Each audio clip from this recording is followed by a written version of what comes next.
अब हम चलते हैं आगे और स्टार्ट करते हैं। आ, कुछ एरियाज जो कैपिटल गेन पे हैं और इम्पोर्टेंट हैं उनकी हम डिस्कशन करेंगे। सबसे पहले जो है that is exemption on capital gain and that is important. This is very important for your current attempt.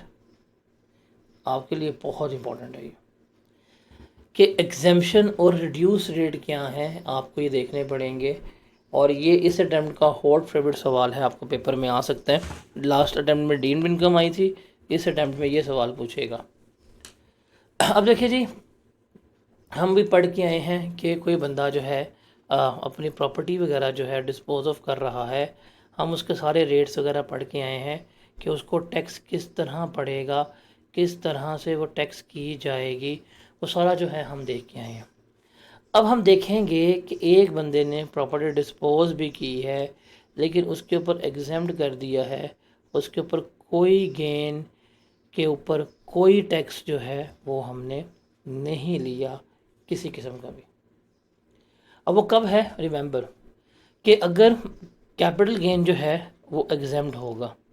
क्या कैपिटल गेन जो है वो एग्जेम्प्ट होगा किन का, रिमेंबर अगर कोई भी पर्सन जो किसी शहीद का डिपेंडेंट है, मतलब एक पर्सन शहीद हो गया है, अब उसकी प्रॉपर्टी वगैरह जो है एलोकेट हो जाएगी उसके वारसान को।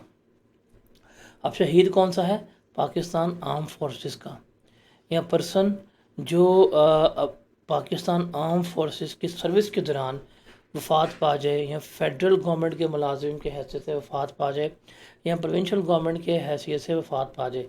अब वो बंदा तो मर गया, I am not saying that program तो बढ़ गया, बंदा तो मर गया और या वो शहीद हो गया, तो उसको जो वो लैंड अलॉट किया गया होगा या कोई प्लॉट वगैरह होगा, अब उसके जो डिपेंडेंट्स हैं वो क्या करेंगे, उसको डिस्पोज करेंगे, उसको बेचेंगे। अगर उसके डिस्पोजल के ऊपर कोई गेन वगैरह हुआ है तो वो गेन क्या हो जाएगा, एग्जेम्प्ट होगा, उसके ऊपर कोई टैक्स पे नहीं होगा। ये वाला पॉइंट क्लियर है। यहाँ पे था एग्जेम्प्ट। अब हम बात करेंगे रिड्यूस रेट की। रिड्यूस रेट का मतलब क्या है कि आपको सिर्फ 50% टैक्स जो है वो पे करना पड़ेगा। जैसे अभी हम पढ़ के आए थे कि अगर आप कोई प्लॉट डिस्पोज करते हैं विद इन अ ईयर, उसका रेट कितना है, 15% है। लेकिन अगर आप इस कैटेगरी में फॉल करेंगे तो आप 15% नहीं पे करेंगे, बल्कि कितना पे करेंगे, 7.5% पे कर रहे होंगे। मतलब जो भी आपका टैक्स बन रहा होगा आप उसका क्या करेंगे, 50% जो है पे कर रहे होंगे रिड्यूस रेट के ऊपर। वो कौन सा है, कहते हैं जी कि जो कैपिटल गेन है वो 50% तक क्या हो जाएगा, कम हो जाएगा in the case of first cell.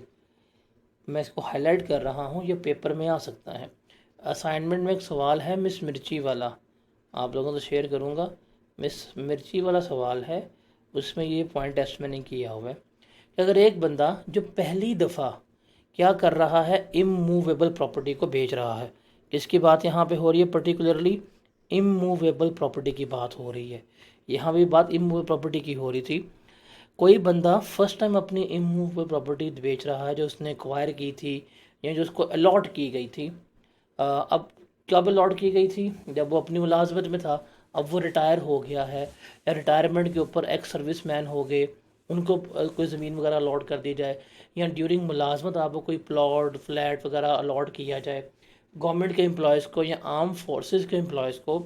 और वो अगर बीइंग एन ओरिजिनल अलॉटी, बहैसियत ओरिजिनल अलॉटी के इन्हीं को अलॉट किया गया था, अगर वो उस प्रॉपर्टी को बेचते हैं तो जो भी उनका टैक्स बनेगा कितना पे करेंगे, उस टैक्स का हाफ जो है वो पे किया जा रहा होगा। Is that clear.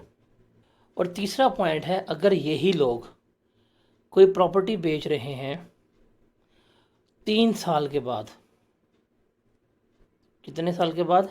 3 साल के बाद फिर इनका टैक्स जो है वो हम 75% क्या कर देंगे, लेस करवा देंगे। मतलब अगर किसी का टैक्स जो है वो फॉर एग्ज़ाम्पल 10% बनता है तो वो 10% पे नहीं करेगा, कितना पे करेगा? 2.5% पे कर रहा होगा। तो ये रूल है, ये रूल में हमने क्या करना है, लेके चलना है। और ये इम्पॉर्टेंट है, इस अटेम्प्ट में ये आ सकता है। ये बात हुई थी शुहदा की, या जिनकी डेथ हो जाती है, अगर उनके डिपेंडेंट्स बेचते हैं तो एग्जेम्प्ट है। अगर आप being an ex service man या बीइंग एन ओरिजिनल अलॉटी बेचते हैं तो 50% टैक्स कम होगा। और अगर आप 3 साल होल्ड करके बेचते हैं तो टैक्स कितना कम होगा? 75% कम हो रहा होगा। अब ये है हमारा इस अटेम्प्ट का गेस। आप कहें जी गेस दें, बताएं पेपर में कौन सा सवाल आएगा, तो मैं आपको बता देता हूँ। सिक्योरिटीज़ की मार्केट बेस्ड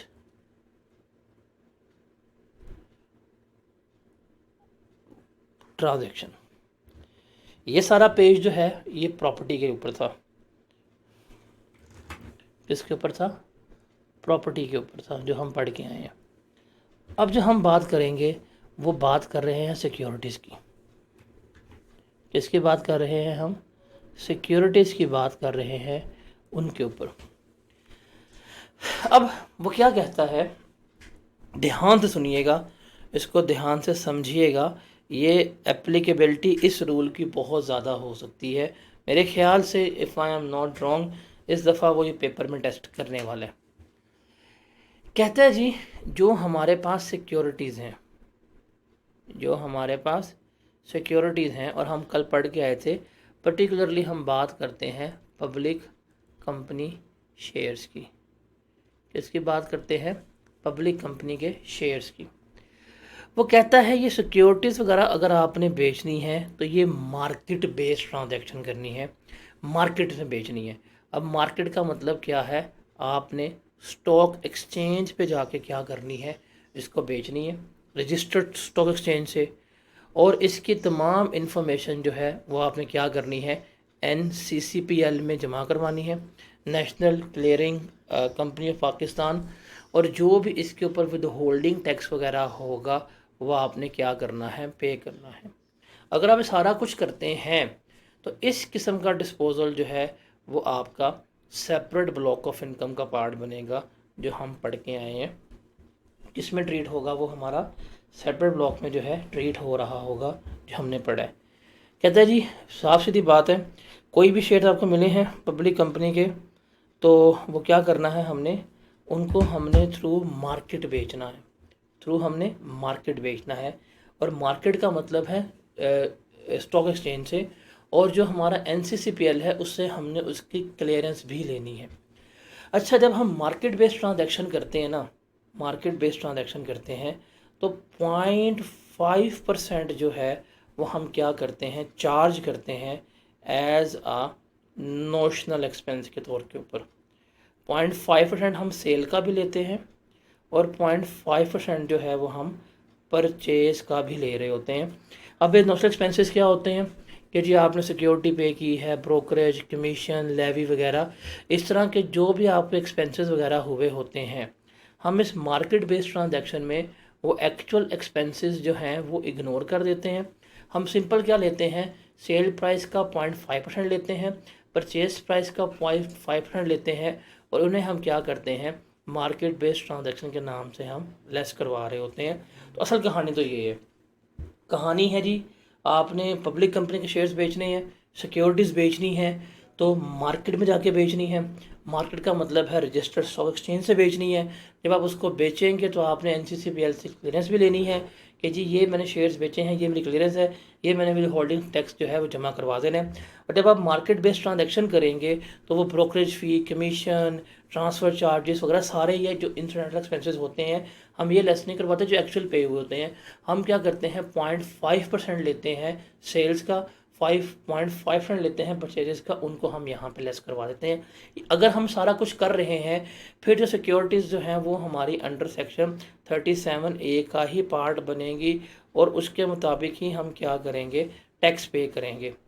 लेकिन अगर कोई भी पब्लिक कंपनी के शेयर्स हैं, अगर हम उन्हें बेचते हैं और हम उनको रजिस्टर्ड स्टॉक एक्सचेंज से नहीं बेचते या हम उनकी NCCPL से क्लियरेंस नहीं करवाते, अदर देन डैट बेचते हैं, तो रिमेंबर फिर जो भी गेन जो भी लॉस होगा वो सिक्योरिटीज़ का पार्ट नहीं बनेगा, बल्कि वो अंडर सेक्शन 37 का पार्ट बनेगा और फिर वो किस में चला जाएगा, NTR में फॉल कर रहा होगा, उसके मुताबिक टैक्स देना पड़ेगा। अब ये नुकसान होता है। हम कल अभी सिक्योरिटीज़ पढ़ के आए थे कि अगर सिक्योरिटीज़ 1 साल के बाद बिकेंगी रेट 15% है, 1 साल के बाद, लेकिन 2 साल के अंदर 12.5, 10 और 6 साल के बाद बिकें सिक्योरिटी एग्जाम्प्ट होती है। लेकिन अगर ये प्रोसेस नहीं हुआ और ये सेक्शन नंबर 37 में पड़ गई, फिर बेशक 10 साल के बाद भी बिकी हो सिक्योरिटी, तो क्या करना पड़ेगा, आपको टैक्स जो है पे करना पड़ेगा। तो ये एक्सेप्शन है सिक्योरिटीज़ की, याद रखिएगा, ये पेपर में आ सकती है। कहते हैं जी अगर इन मोड्स में, मैं आपको रीड कर देता हूँ, इन मोड्स में अगर सिक्योरिटी डिस्पोज ऑफ होंगी तो क्या लगेगी, उसमें नॉर्मल टैक्स लायबिलिटी चार्ज होगी अंडर सेक्शन 37। अब वो मोड्स कौन से हैं कि share of a listed company made otherwise than to registered stock exchange, कि आपने शेयर्स बेचे हैं पब्लिक कंपनी के बट आपने स्टॉक एक्सचेंज से नहीं बेचे और उसकी इन्फॉर्मेशन भी आपने NCCPL में जमा नहीं करवाई गेन के लिए विद होल्डिंग के लिए, तो फिर ये 37A में नहीं जाएंगे, बल्कि किस में जाएंगे, सेक्शन नंबर 37 में आएंगे। या आपने शेयर्स जो है कंपनी ने इशू किए हैं IPO के तहत और उसकी भी डिटेल्स जो है NCCPL में जमा नहीं करवाई, तब भी उसके शेयर्स का जो गेन या लॉस होगा वो 37A का पार्ट नहीं बनेगा, बल्कि सेक्शन नंबर 37 का पार्ट बनेगा। बिकॉज जब आप मार्केट में बेचेंगे तो आपको मार्केट बेस्ड ट्रांजैक्शन करनी पड़ेगी और मार्केट बेस्ड ट्रांजैक्शन की फ़ीस जो है वो चार्ज होगी, बीइंग का नोशनल एक्सपेंस वो कितनी होगी, 0.5% ऑफ सेल प्रोसीड और 0.5% ऑफ कॉस्ट होगी, जो इन लियो ऑफ ब्रोकरेज कमीशन वगैरह जो है वो हम लेस कर रहे होंगे। तो ये शेयर्स के ऊपर अप्लाई होती है। अगर आप म्यूचुअल फंड के यूनिट्स बेच रहे होते हैं उसके ऊपर ये अप्लाई नहीं होती। और मार्केट बेस्ड ट्रांजैक्शन का मतलब है कि आप कहाँ से बेच रहे हैं, थ्रू रजिस्टर्ड स्टॉक एक्सचेंज इन पाकिस्तान और NCCPL से आप उसको क्लियरेंस करवा रहे हैं। तो अगर आप बेचेंगे तो सेपरेट ब्लॉक का पार्ट, अगर आप नहीं बेचेंगे तो NTR का पार्ट जो है बन रहा होगा। समझ आई इस रूल की, वेरी इंपॉर्टेंट है, इसमें सवाल आपको आ जाने। अब इसको ना हम इस एग्जाम्पल से समझते हैं। ये एग्जाम्पल है और इस तरह का सवाल ही आपको गिवन होगा। कहते हैं जी mister Imtiaz has disposed of following assets in tax year 2025। मैं फ्यूचर में पहुंचा हूँ, okay. Shares of AB private company, अब प्राइवेट कंपनी है, फ़ौरन नाम पढ़ के फ़ैसला नहीं करना। अगर इस कंपनी की आगे इन्फॉर्मेशन गिवन हो कि इसके 50% शेयर फेडरल गवर्नमेंट या इनके पास हो, तो भाई ये पब्लिक कंपनी बन जाती है, ये याद रखनी है आपने। अच्छा, प्राइवेट कंपनी है, वैसे कोई इन्फॉर्मेशन गिवन नहीं है, तो इसको मैं ट्रेड करूँगा अंडर सेक्शन 37 में। आपने शेयर्स परचेज किए 1 जनवरी 2020 में, सेल की हैं 2025 के, 3 लाख कॉस्ट थी, 9 लाख के बेचे हैं, 37A NTR का पार्ट बनते हैं, तो 6 लाख जो है वो हमारा क्या आया है, 6 लाख हमारा गेन जो है वो आ गया है। उसके बाद है shares of GE unlisted company, ये भी हमारी 37 का पार्ट बनते हैं, प्राइवेट कंपनी। 1 जनवरी 21 को शेयर लिए, 31 मार्च 25 को बेचे, 30 के लिए 10 का बेचे, कितना लॉस हुआ, 20,000 का हमें लॉस हुआ, हमने यहाँ पर लिख दिया। अब ये लॉस इससे एडजस्ट हो जाएगा तो मेरे पास नेट इनकम कितनी रहेगी, 5,80,000 होगी। अब है shares of R listed company, static लगा हुआ है, कहता है the disposal is made through registered stock exchange and is settled through NCCPL।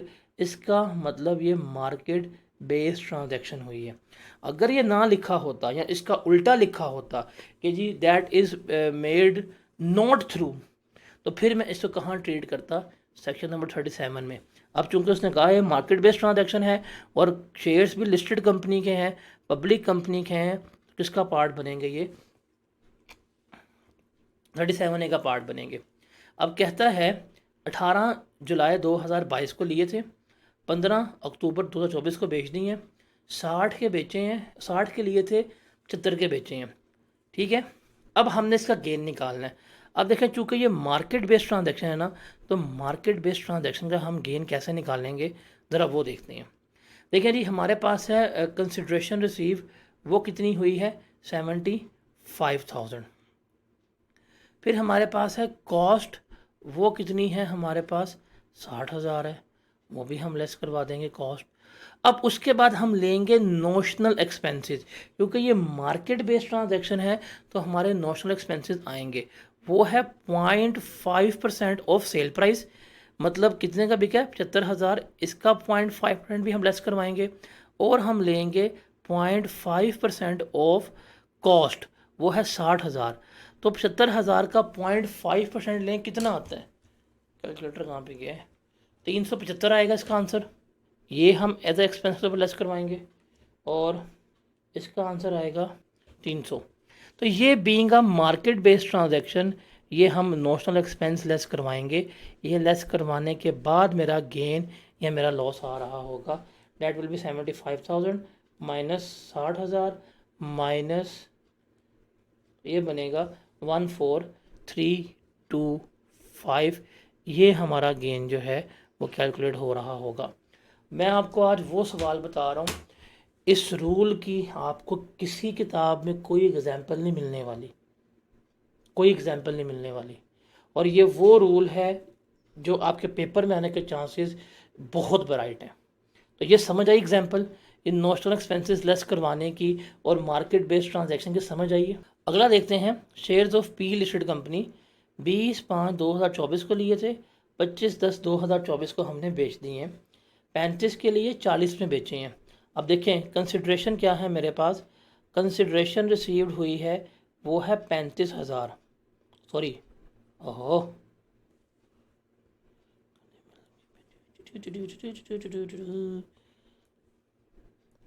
Consideration कितनी है हमारी 40,000 है, कॉस्ट है हमारी 35,000।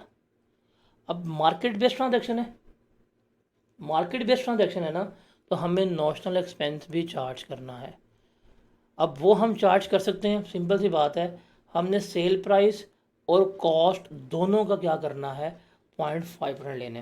तो कितने का बिका 40,000, कॉस्ट कितनी थी 35,000, इन दोनों को अगर जमा करके इनका 0.5% लेंगे, सेम आंसर आएगा जैसे यहाँ पे किया है।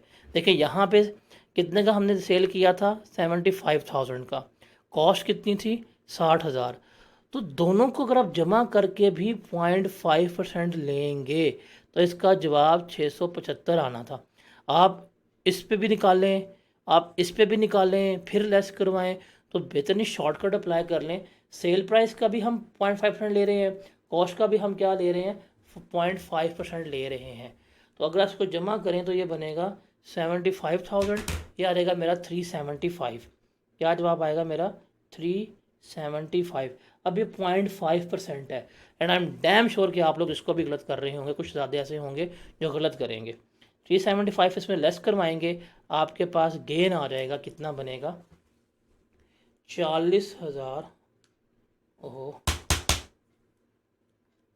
40,000 माइनस 35,000 माइनस 375, कितना हुआ 4625, 4625, ये आपका गेन आ गया। तो ये है मार्केट बेस्ड ट्रांजैक्शन का रूल। अच्छा अब आपको बताता हूँ सिक्योरिटीज़। अब देखें NTR वाली आइटम है ना, इनके ऊपर होल्डिंग पीरियड जो है वो मैटर नहीं करता। इनका इतना गेन आया, ये गेन सारा क्या है टैक्सेबल है, हम जो भी रेट होगा वो लगा देंगे। इनके ऊपर होल्डिंग पीरियड जो है मैटर करता है। आपने लिया था 18 जुलाई 2022 को, आप बेच रहे हैं 15 अक्टूबर 2024 को, कितने साल बाद बेच रहे हैं। देखिए 18 जुलाई में, जुलाई से लेके अगले साल के जून तक कितना हो गया, 2023 तक 1 साल हुआ, 2023 से लेके अगले साल के जून तक 2 साल हुए। अब ये 2 साल के बाद बिक रहा है लेकिन 3 साल से पहले बिक रहा है, तो हम इस पर रेट कहाँ लगाएंगे, अगर हम बात करें तो ये रेट है हमने लगाने हैं। देखिए सबसे पहले हमने देखना है इस टेबल में जाके कि सिक्योरिटी कब बाय की थी, 1 जुलाई 22 से पहले कि 1 जुलाई 22 के बाद। अगर 1 जुलाई 22 से पहले ली है तो रेट लगेगा 12.5%, अगर उसके बाद ली है तो फिर लगेंगे रेट हमारे पास ये स्लैब वाले। तो अभी हम देखते हैं हमने ये सिक्योरिटी कब ली थी,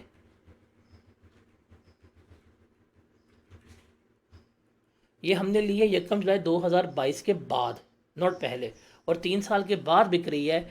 इस पे गेन कितना आया था? 14,325 रुपये। इस पे कितना टैक्स पे होगा? 10%, मतलब 1433। ये टैक्स जो है मैं इसके ऊपर पे करूँगा। समझ लगी? समझ लगी इस चीज़ की? और ये लिया था 25/5/2024 को, और ये बिका है 25/10/2024 को। ये तो विद इन अ 1 ईयर है। विद इन अ 1 ईयर अगर डिस्पोज ऑफ हो रहा है तो 15% टैक्स जो है हम इस पे कर रहे होंगे। मतलब 4625 का हम लेंगे 15%, ये बनेगा 694। हम कितना पे करेंगे? हम 694 जो है वो पे कर रहे होंगे। तो ये होल्डिंग पीरियड है जो आपको समझा के थक गया। डेट ऑफ परचेज से लेके डेट ऑफ सेल्स तक यहाँ पे आपने टाइम पीरियड काउंट करना है और उसके हिसाब से आपने रेट जो है वो लगाना है। तो ये सवाल समझ आया मार्केट बेस्ड ट्रांजैक्शन का क्या है क्या नहीं है? आपको इस टॉपिक का कोई प्रैक्टिस क्वेश्चन कहीं से नहीं मिलने वाला, तो जितना इसको समझ सकते हैं समझ लें। ये सारी कैलकुलेशन है, ये मैंने आपको बता दी है कि इस तरह से हम इसको लेकर चल रहे होंगे।